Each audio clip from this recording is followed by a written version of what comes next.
Aku Dewi, janda satu anak. Namanya Rizky, umur 7 tahun. Rambutnya hitam legam, matanya bulat besar, persis seperti almarhum bapaknya. Setiap kali dia tersenyum, hatiku menghangat, tapi juga perih. Perih karena tahu betapa kerasnya aku harus berjuang agar senyum itu tidak pudar. Hidup kami sederhana, bahkan cenderung susah. Seringkali, sederhana itu hanya kata lain untuk kurang. Kurang makan, kurang pakaian, kurang segalanya. Suamiku, almarhum Budi, meninggal 3 tahun lalu. Kecelakaan kerja. Truk yang dikendarainya terguling di tikungan tajam menimpa tubuhnya. Kabar itu datang seperti petir di siang bolong. Dunia rasanya runtuh. Aku ingat bagaimana aku menggenggam tangan Rizky yang saat itu baru 4 tahun berusaha tegar di depan anakku, padahal hatiku hancur berkeping-keping. Uang santunan dari perusahaan tidak seberapa. Hanya cukup untuk biaya pemakaman, sedikit sisa untuk makan dan sewa kontrakan selama beberapa bulan. Setelah itu aku harus banting tulang sendiri. Sendiri, tidak ada siapa-siapa lagi yang bisa kuandalkan. Aku kerja serabutan. Apa saja yang penting ada uang masuk. Pagi-pagi buta, aku sudah mengetuk pintu rumah-rumah tetangga menawarkan jasa cuci baju. Tanganku sering lecet, kulitku kasar karena sabun. Siang hari kalau ada panggilan, aku bantu di warung Bulastri, mencuci piring atau melayani pembeli. Upahnya kecil, hanya cukup untuk makan hari itu. Malamnya kadang aku menerima jahitan kecil-kecilan dari tetangga, menambal baju atau memperbaiki resleting. Mataku sering pedih karena begadang di bawah lampu remang-remang. Tidurku tidak pernah nyenyak. Selalu ada pikiran yang berputar di kepala. Besok makan apa? Rizky butuh apa? Rizky adalah duniaku. Setiap kali melihat dia makan nasi dengan lauk seadanya, kadang hanya tempe goreng atau kerupuk, hatiku perih. Anak seusianya seharusnya bisa makan enak, bermain tanpa beban. Tapi Rizky tidak pernah mengeluh. Dia anak yang pengertian. "Ibu, ini sudah enak," katanya suatu kali saat aku merasa bersalah hanya bisa memberinya nasi dengan kecap. Kata-kata itu justru semakin membebaniku. Aku ingin dia sekolah yang layak, makan yang bergizi, dan punya masa depan lebih baik. Pikiran itu terus menghantuiku setiap malam saat Rizky sudah terlelap di sampingku. Aku harus cari cara yang lebih baik, yang bisa menghasilkan lebih banyak. Suatu sore saat aku pulang dari warung Bulastri, aku melihat beberapa tukang pijat di pinggir jalan. Mereka duduk di kursi plastik, beralaskan tikar seadanya, menunggu pelanggan. Kebanyakan supir truk atau kernet yang baru saja menempuh perjalanan jauh. Terlihat lelah dan pegal. Mereka tampak santai, sesekali mengobrol dengan pelanggan. Pikirku, aku juga bisa memijat. Dulu almarhum suamiku sering kupijat kalau dia pulang kerja. Dia sering mengeluh punggungnya pegal karena menyetir seharian. Katanya pijatanku enak, bisa menghilangkan pegal. Dia bahkan sering bilang, "Kalau kamu buka pijat, pasti lakui." Dulu aku hanya tertawa. Sekarang kata-kata itu terngiang lagi. Mungkin ini jalanku, jalan keluar dari kesulitan ini. Aku mulai dengan modal seadanya. Sebuah tikar lusuh pemberian Bulastri, minyak urut murahan yang kubeli di warung kelontong, dan sebotol air minum untuk pelanggan. Lokasinya di pinggir Jalan Raya Pantura, tidak jauh dari warung Bulastri. Aku memilih tempat itu karena ramai, banyak truk dan bus yang lewat. Awalnya, aku malu, terbiasa kerja di dalam rumah, di balik tembok. Sekarang harus duduk di pinggir jalan, menawarkan jasa. Rasanya seperti semua mata memandangku, menilaiku. Tapi demi Rizky, rasa malu itu kutelan. Aku memejamkan mata sejenak, membayangkan wajah Rizky yang tersenyum. Rasa malu itu langsung sirna, digantikan oleh tekad membara. Hari pertama, aku duduk dari pagi sampai sore. Panas matahari menyengat kulit. Debu jalanan berterbangan setiap kali truk melintas. Suara klakson dan deru mesin memekakkan telinga. Tidak ada satupun pelanggan yang menghampiriku. Mereka hanya lewat, melirik sekilas, lalu melanjutkan perjalanan. Aku merasa kecil, tidak terlihat. Aku mencoba tersenyum pada setiap orang yang lewat, berharap ada yang tertarik. Tapi tidak ada. Hari pertama berlalu tanpa hasil sepeser pun. Hari kedua sama. Aku mulai putus asa. Apakah aku salah jalan? Apakah aku tidak punya bakat memijat seperti yang dulu suamiku bilang? Rizky sering bertanya, "Ibu capek ya? Kenapa ibu duduk di pinggir jalan?" Aku hanya tersenyum dan bilang tidak. "Ibu lagi kerja, Nak. Nanti dapat uang untuk beli jajan Rizky," kataku berusaha menyembunyikan kekecewaan di suaraku. Aku tidak ingin dia khawatir. Aku tidak ingin dia tahu betapa sulitnya aku berjuang. Bu Lastri, pemilik warung di dekatku, sering melihatku dengan tatapan kasihan. Kadang dia memberiku segelas teh hangat atau sepiling nasi sisa dagangannya. "Sabar, Wi, rezeki itu ada jalannya," katanya suatu kali. Kata-katanya sedikit menghibur, tapi perutku tetap melilit. Minggu pertama berlalu, hanya ada 1-2 pelanggan. Itu pun hanya pijat ringan. Bayarannya tidak seberapa, cukup untuk beli beras dan sedikit sayur. Uang itu habis dalam sekejap. Aku sering menangis diam-diam di malam hari setelah Rizky tidur lelap di sampingku.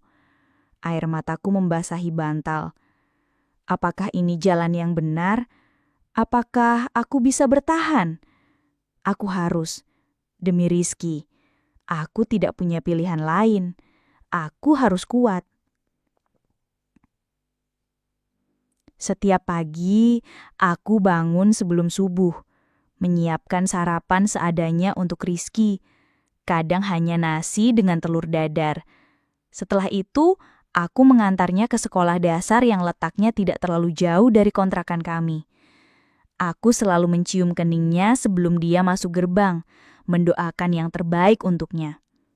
Setelah itu, aku langsung menuju lapak pijatku, berharap hari ini akan lebih baik.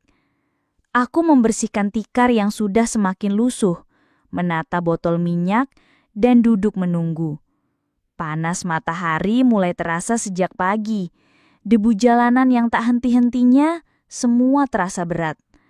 Tubuhku sering pegal, punggungku sakit karena terlalu lama duduk di tikar. Tapi setiap kali teringat wajah Rizky, semangatku kembali. Aku harus kuat.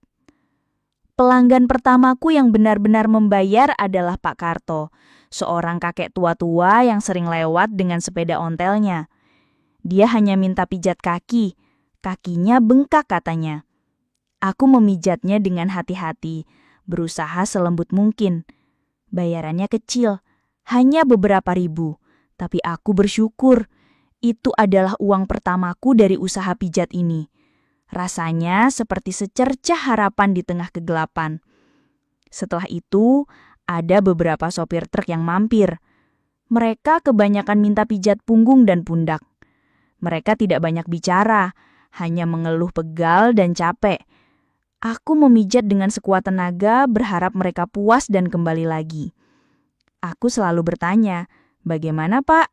Sudah enakan?"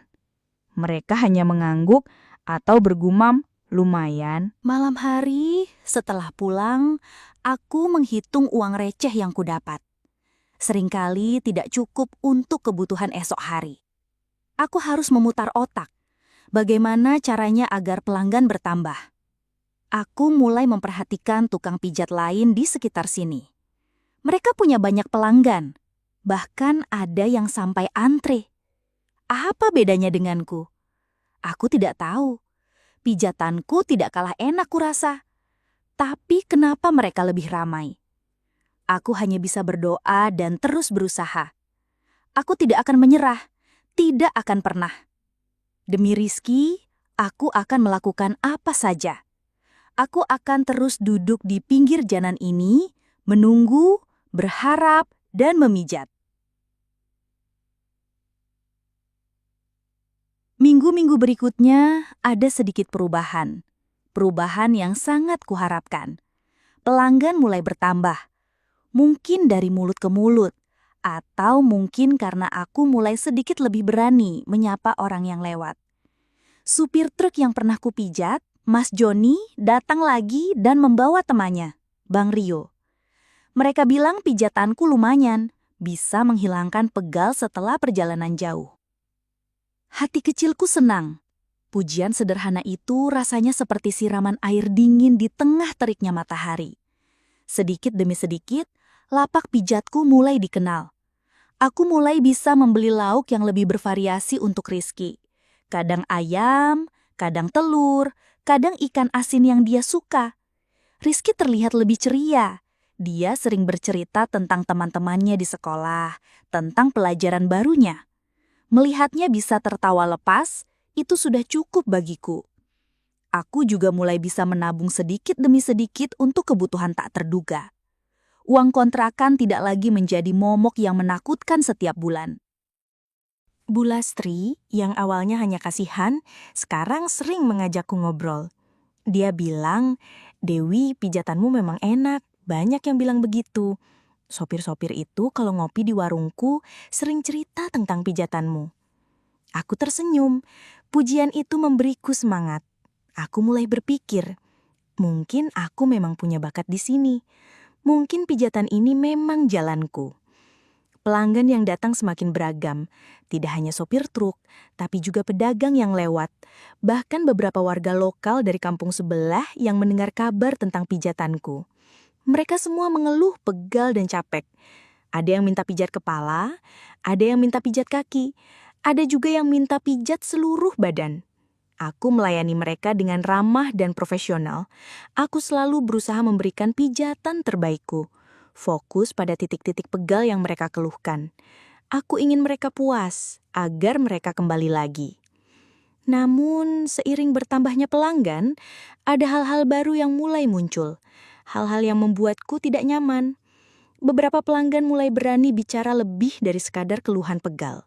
Ada yang memuji kecantikanku, ada yang mencoba menyentuh tanganku lebih lama dari seharusnya saat membayar atau saat aku membantunya bangun. Aku mencoba mengabaikannya. Aku hanya ingin bekerja. Aku hanya ingin mendapatkan uang halal untuk Rizky. Suatu sore, saat matahari mulai condong ke barat, seorang pelanggan, Mas Bayu, datang. Dia seorang pemuda, sepertinya kernet truk, badannya kekar. Dia meminta pijat seluruh badan. Aku tidak curiga. Saat memijat punggungnya, tangannya tiba-tiba meraih tanganku dan mengarahkannya ke area terlarang. Aku terkejut. Darahku berdesir dingin. Langsung kutarik tanganku, seolah tersengat listrik. "Maaf mas, saya hanya pijat biasa," kataku. Suaraku sedikit bergetar, berusaha tetap tenang. Mas Bayu tersenyum miring. Senyum yang membuatku merinding. "Ayolah mbak, sedikit saja. Nanti saya kasih uang lebih, 2 kali lipat dari harga biasa." Aku menggeleng, menatap matanya tegas. "Tidak mas, saya tidak bisa." Dia mendesah kecewa, tapi tidak memaksa. Dia membayar pejatannya sesuai harga biasa dan pergi. Aku menghela napas lega setelah dia pergi. Kejadian itu membuatku gelisah sepanjang malam. Aku tidak nyaman.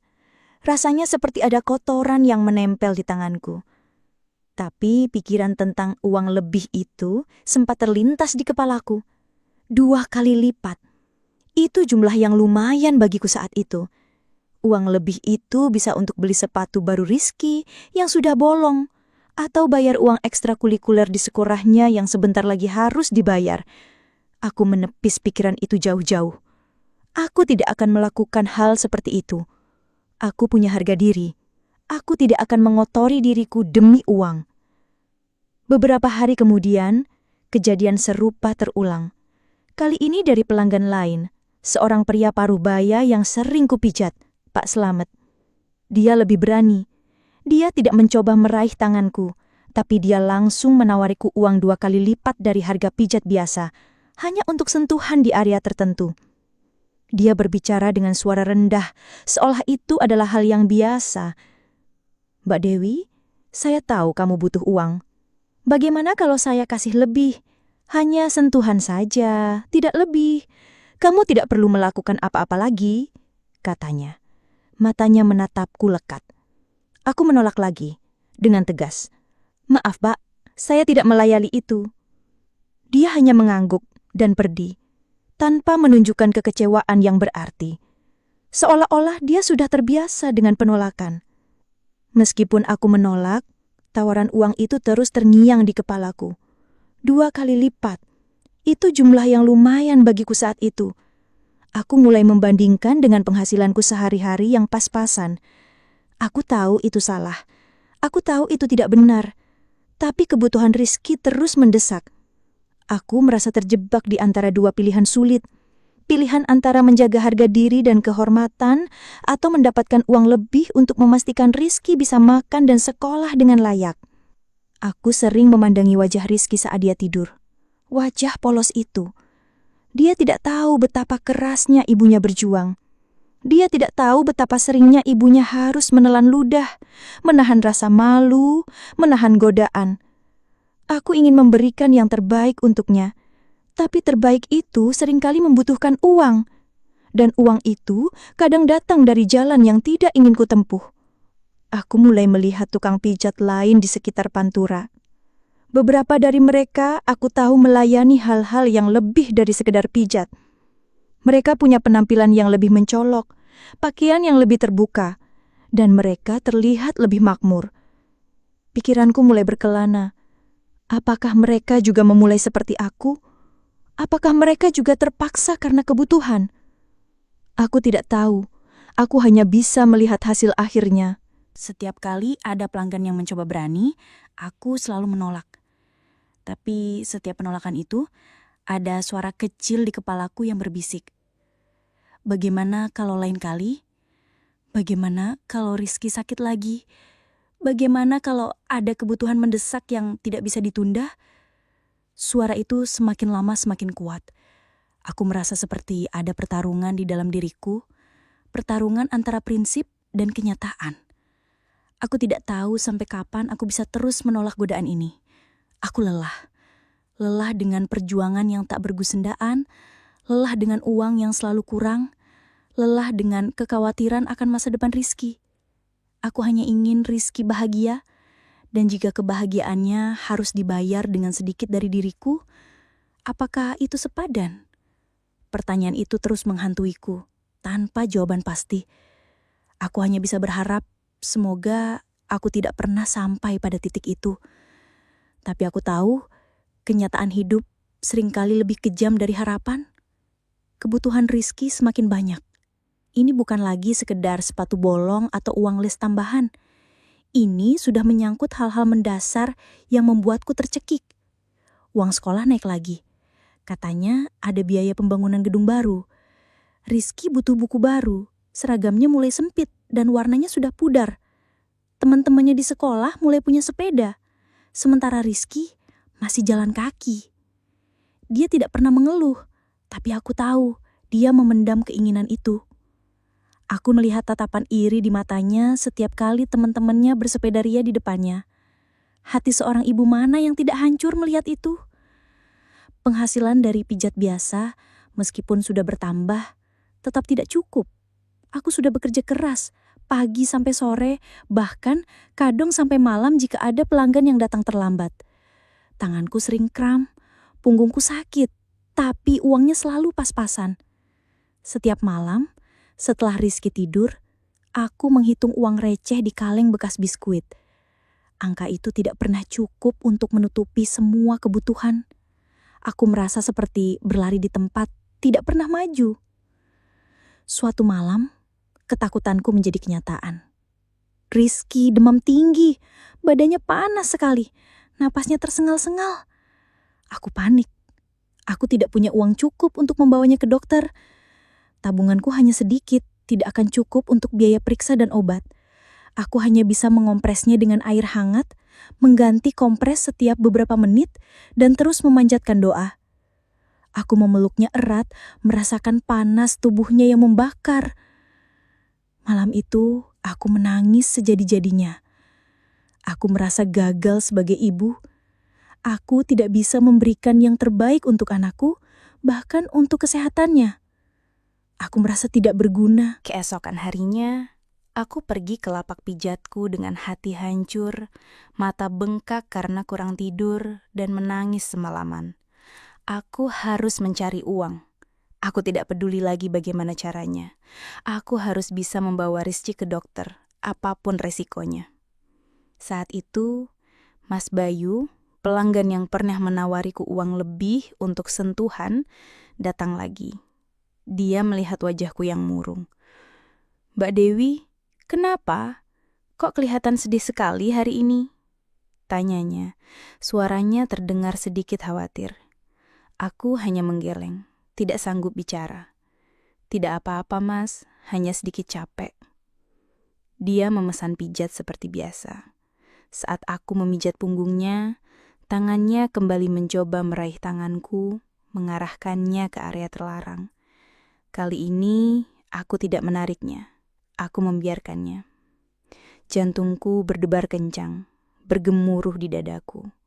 Rasa malu dan jijik bercampur aduk, seperti lumpur kotor yang mengotori jiwaku. Tapi, pikiran tentang Rizky di rumah yang demam, wajahnya yang pucat, lebih kuat dari segalanya.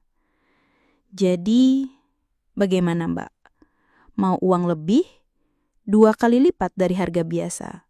Hanya sentuhan saja," bisiknya. Suaranya rendah dan penuh harap. Aku menunduk, tidak berani menatap matanya. "Berapa, Mas?" tanyaku. Suaraku nyaris tak terdengar. Aku sudah tidak peduli lagi dengan harga diri. Yang ada di pikiranku hanya Rizky. 50.000 Mbak, katanya. 50.000. Jumlah yang sangat besar bagiku saat itu. Cukup untuk membawa Rizky ke dokter dan membeli obat.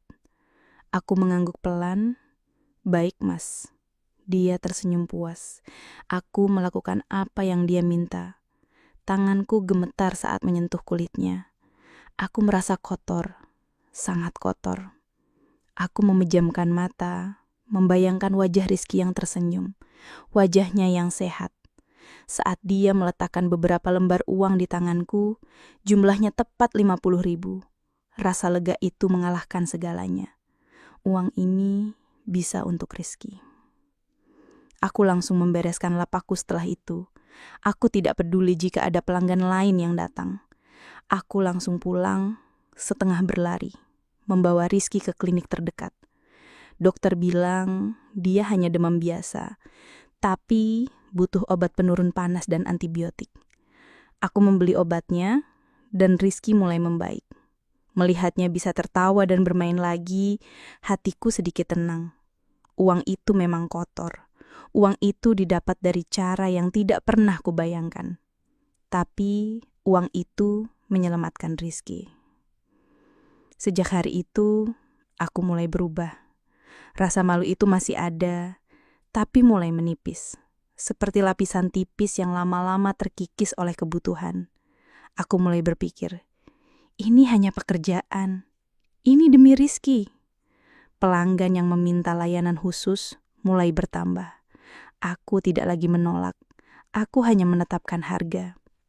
Harga yang lebih tinggi dari pijat biasa.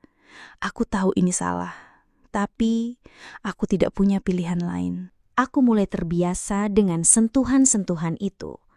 Awalnya aku memejamkan mata, membayangkan wajah Rizky yang sehat, wajahnya yang ceria. Lama-lama aku menjadi mati rasa. Ini hanya transaksi, uang untuk kebutuhan. Aku menjadi lebih berani, lebih lugas dalam negosiasi. Aku tahu batasanku, tapi batas itu semakin lama semakin kabur. Aku tahu aku tidak akan melakukan lebih dari sentuhan, setidaknya untuk saat ini. Tapi siapa yang tahu apa yang akan terjadi nanti?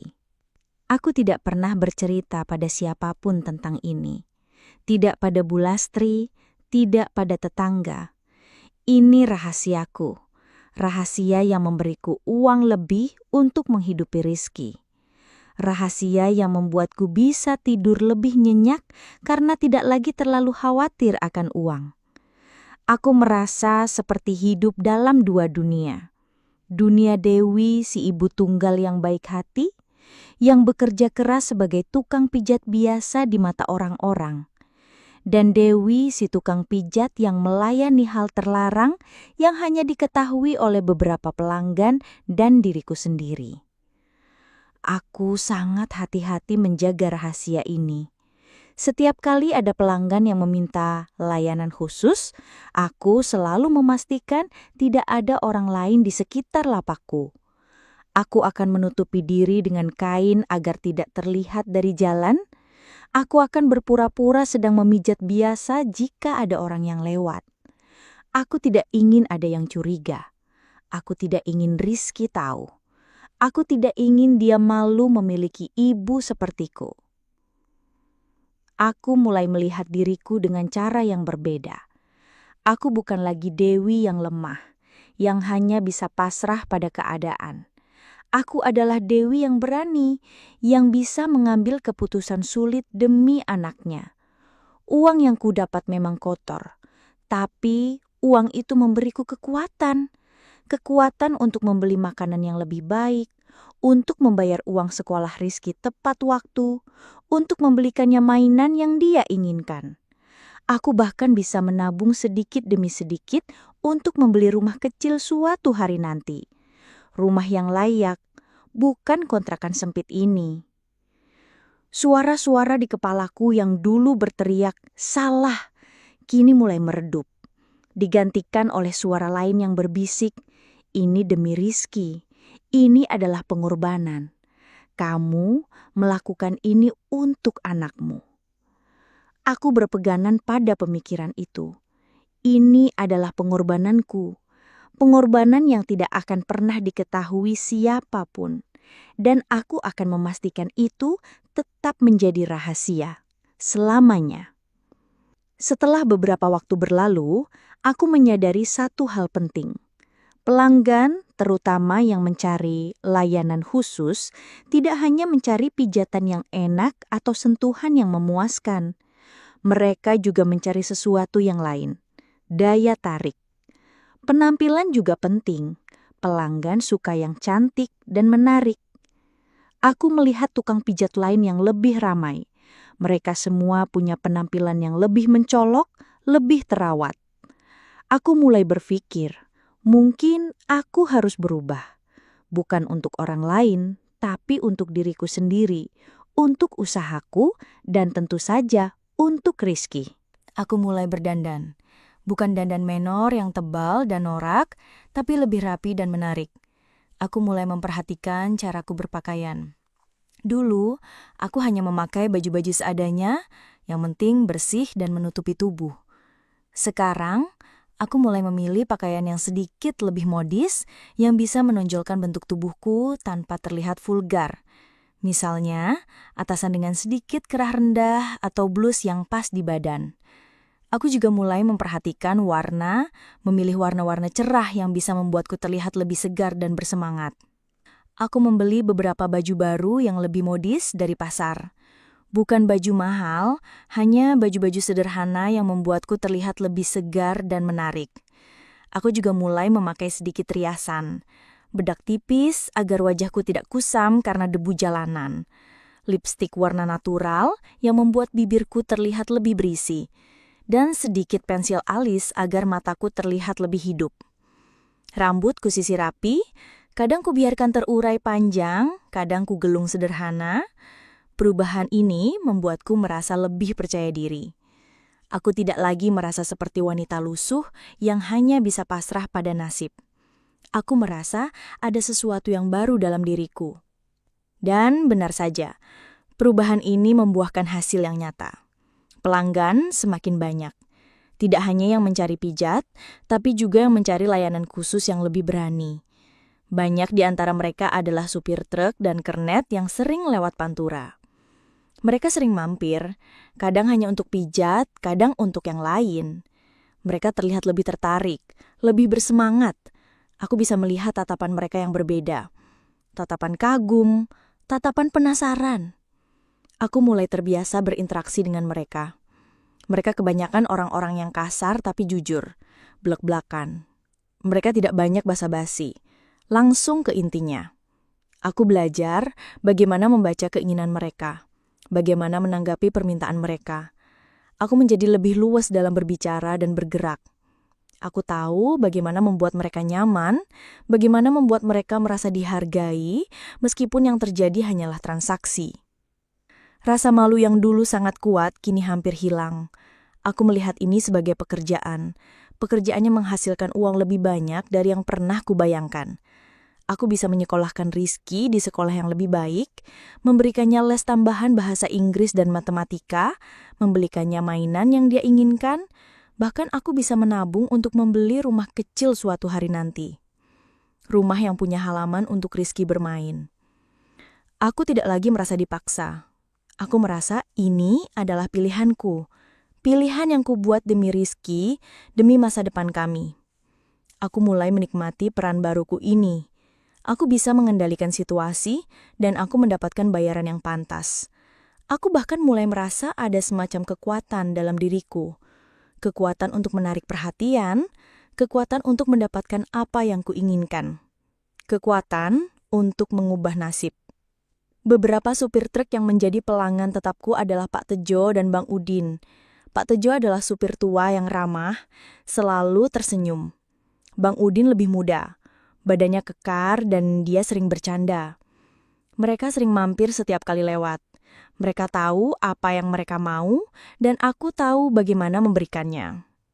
Transaksi kami selalu lancar, tanpa drama. Mereka membayar, aku melayani. Selesai. Mereka bahkan sering memberiku tips tambahan jika mereka merasa sangat puas. Aku menjadi lebih berani dalam negosiasi. Jika ada yang menawar terlalu rendah, aku akan menolak dengan sopan tapi tegas. Aku tahu nilaiku sekarang. Aku tidak lagi takut kehilangan pelanggan, karena selalu ada pelanggan lain yang datang. Aku merasa seperti seorang pengusaha. Pengusaha yang menjual jasa, meskipun jasa itu sedikit berbeda dari yang lain.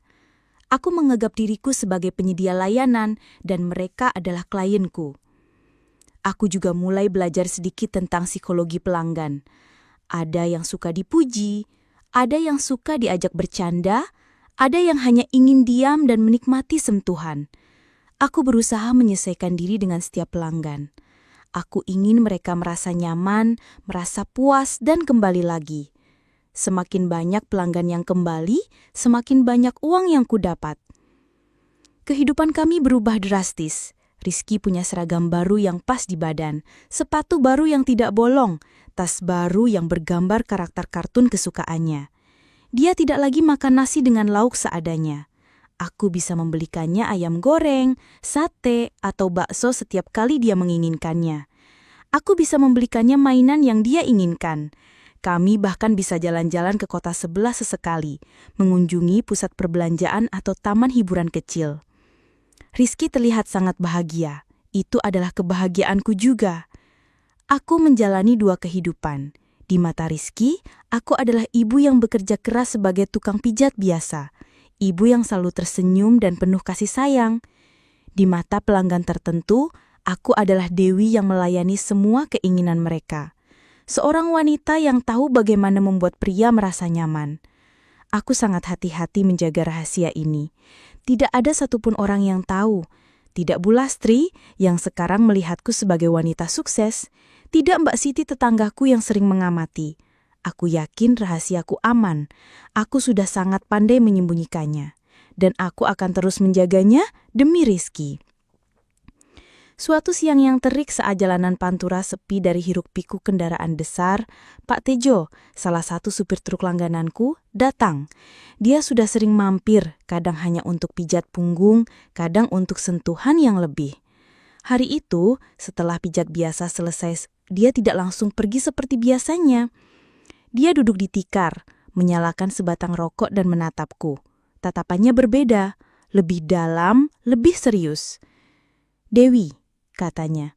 Suaranya pelan, hampir berbisik di antara deru angin dan suara jangkrik siang. "Aku mau yang lain." Jantungku langsung berdebar. Aku tahu maksudnya. Aku sudah lama menduga ini akan terjadi. Beberapa kali, ada pelanggan lain yang mencoba menanyakan hal serupa, tapi aku selalu mengalihkan pembicaraan atau menolak dengan halus. Tapi ini Pak Tejo, dia pelanggan tetap dan dia selalu sopan. "Yang mana Pak?" tanyaku. Mencoba terdengar santai padahal tenggorokanku terasa kering. Aku berusaha menatap matanya, menunjukkan bahwa aku siap mendengarkan. "Yang lebih dari sekedar sentuhan, kamu tahu maksudku," katanya sambil menunjuk ke arah kamar kecil di belakang lapakku. Kamar kecil itu sebenarnya hanya sebuah bilik sempit berdinding triplek dan beratap seng. Biasa kugunakan untuk istirahat, sholat, atau menyimpan botol minyak dan tikar cadangan. Di dalamnya hanya ada tikar lusuh dan bantal. Tempat itu jauh dari kata nyaman, apalagi untuk hal seperti itu. Keraguan melanda diriku. Ini adalah langkah yang jauh lebih berani. Ini adalah batas yang belum pernah kulewati. Aku sudah melayani sentuhan, tapi layanan tubuh secara penuh, itu adalah hal yang berbeda. Aku membayangkan wajah Rizky. Aku membayangkan pandangan Bu Lastri jika dia tahu. Rasa takut dan malu kembali menyeruak, lebih kuat dari sebelumnya. "Berapa, Pak?" tanyaku. Suaraku sedikit tercekak, hampir tidak keluar. Aku tahu aku harus menanyakan harganya. Harga yang pantas untuk pengorbanan sebesar ini. Dia menyebutkan angka yang membuat mataku terbelalak. 150.000. Jumlahnya sangat besar. Cukup untuk membayar sewa kontrakan 2 bulan. Bahkan lebih. Atau membeli sepeda baru untuk Rizky. Atau menabung lebih banyak untuk uang muka rumah. Aku menelan ludah. Berat sekali. Tapi uang itu bisa mengubah banyak hal. Aku membayangkan Rizky yang ingin sepeda, Rizky yang ingin makan ayam setiap hari, Rizky yang ingin sekolah di tempat yang lebih bagus. Semua itu butuh uang, dan uang ini bisa kudapatkan dengan cepat. "Baik Pak," kataku, mengangguk pelan. Keputusanku sudah bulat, demi Rizky. Dia tersenyum tipis, senyum yang tidak bisa kubaca. Senyum puas atau senyum kemenangan? Aku tidak tahu, aku tidak peduli. Aku membawanya ke kamar kecil, ruangan sempit itu terasa semakin sesak. Udara di dalamnya pengap. Aku merasa sangat gugup, jantungku berdebar kencang, memukul-mukul dadaku. Ini adalah pengalaman baru bagiku setelah sekian lama menjanda.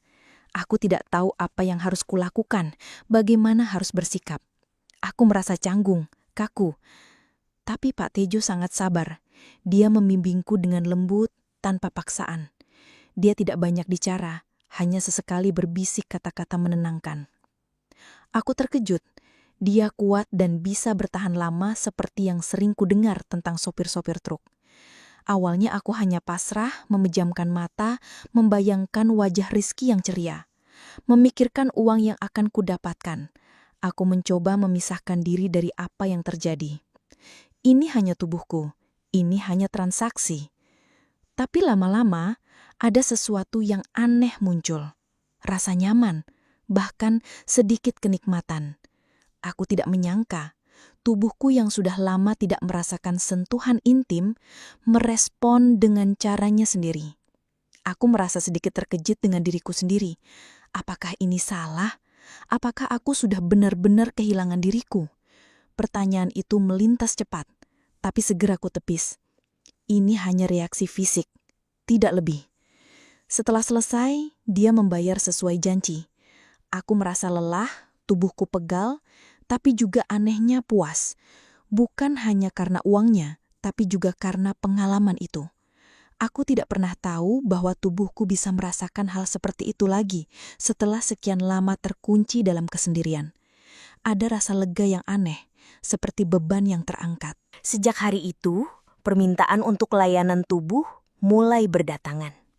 Kebanyakan dari sopir truk dan kernet yang sudah menjadi pelanggan tetapku.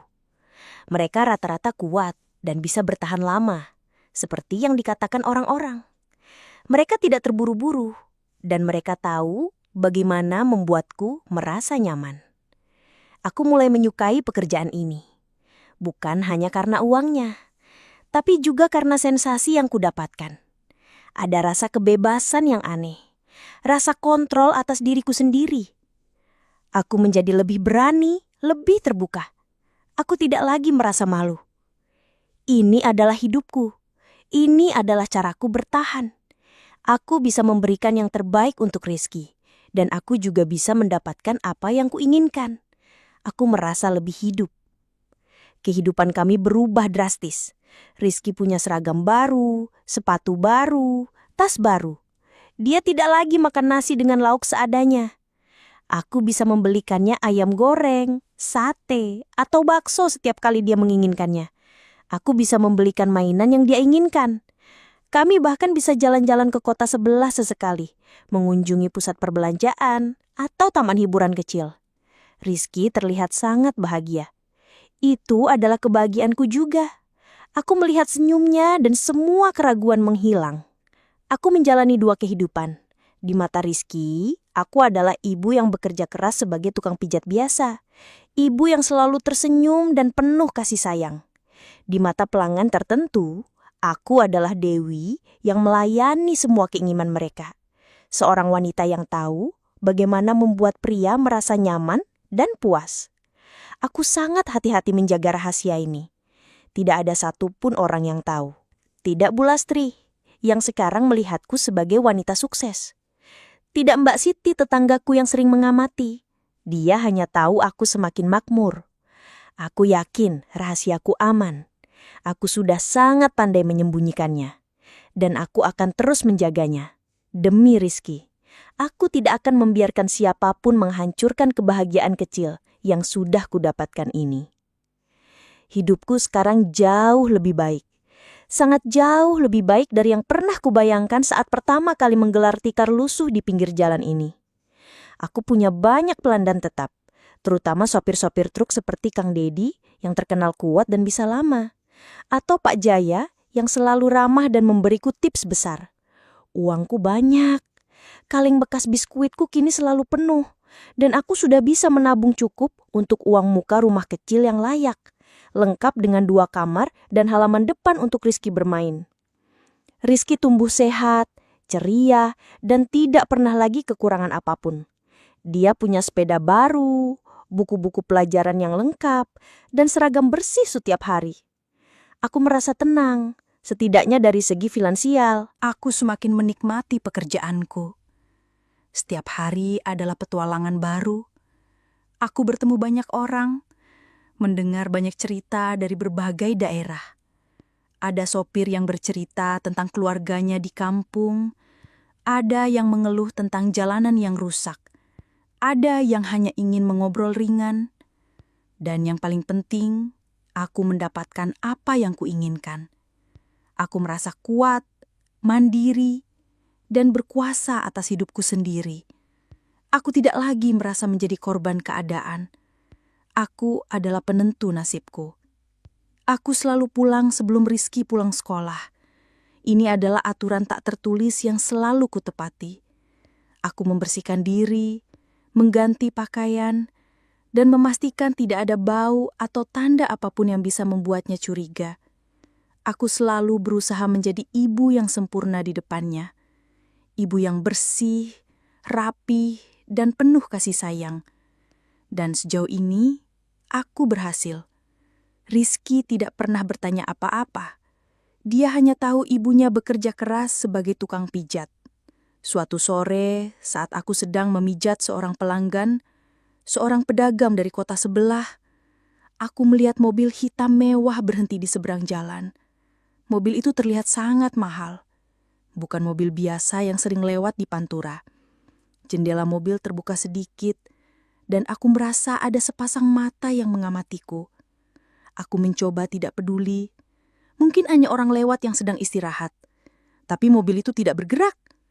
Dia tetap di sana sampai aku selesai dengan pelanggan itu. Bahkan sampai pelanggan itu pergi. Aku merasa sedikit tidak nyaman, tapi berusaha menepisnya. Mungkin hanya kebetulan. Malam harinya, saat aku berjalan pulang, langkahku terasa lebih berat. Aku merasa ada yang mengikutiku. Bulu kuduku merinding. Aku menoleh ke belakang, tapi tidak ada siapa-siapa di jalanan yang remang-remang itu. Hanya suara jangkrik dan anjing menggonggong di kejauhan. Aku mempercepat langkahku, hampir berlari. Jantungku berdebar kencang. Apakah hanya perasaanku saja, atau memang ada sesuatu? Aku mencoba meyakinkan diri bahwa itu hanya kelelahan. Keesokan harinya, saat aku membuka lapak, aku melihat sebuah amplop tergeletak di tikarku. Amplop berwarna coklat, polos, tanpa nama, tanpa alamat pengirim. Aku mengambilnya dengan tangan gemetar. Perasaanku tidak enak. Aku membukanya perlahan. Di dalamnya ada beberapa lembar foto. Foto-fotoku. Foto-fotoku saat melayani pelanggan. Bukan hanya pijat biasa, tapi juga saat aku melayani layanan khusus. Ada foto saat tanganku menyentuh area terlarang. Ada foto saat aku berada di dalam bilik kecil itu dengan seorang pelanggan. Semuanya diambil dari sudut yang tersembunyi, tapi sangat jelas. Darahku berdesir dingin. Seluruh tubuhku terasa lemas. Siapa yang mengambil foto ini? Bagaimana bisa? Aku melihat sekeliling, tapi tidak ada siapa-siapa. Lapak masih sepi. Aku merasa panik. Rahasiaku terbongkar. Semua yang selama ini kujaga mati-matian, kini ada di tangan orang lain. Aku membayangkan jika foto-foto ini sampai ke tangan Bu Lastri, atau lebih parah lagi, sampai ke tangan Rizky. Aku tidak sanggup membayangkan itu. Tiba-tiba, sebuah mobil hitam mewah yang kemarin kulihat kembali berhenti di seberang jalan. Kali ini, jendela mobil terbuka penuh. Di dalamnya, duduk seorang pria paruh baya dengan setelan rapi. Wajahnya asing bagiku, belum pernah kulihat sebelumnya. Dia memiliki senyum tipis di wajahnya. Senyum yang tidak sampai ke matanya. Matanya dingin, tajam, tapi ada kilatan aneh di sana.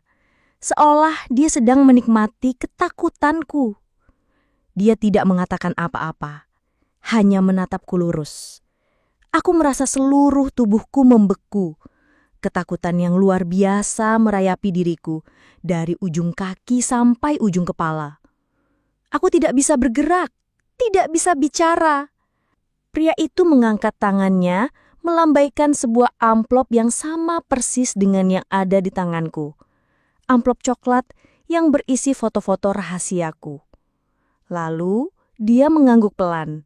Senyumnya semakin lebar, dan mobilnya melaju pergi, meninggalkan aku terpaku di tempat dengan amplop berisi foto-foto rahasiaku yang kini tidak lagi menjadi rahasia.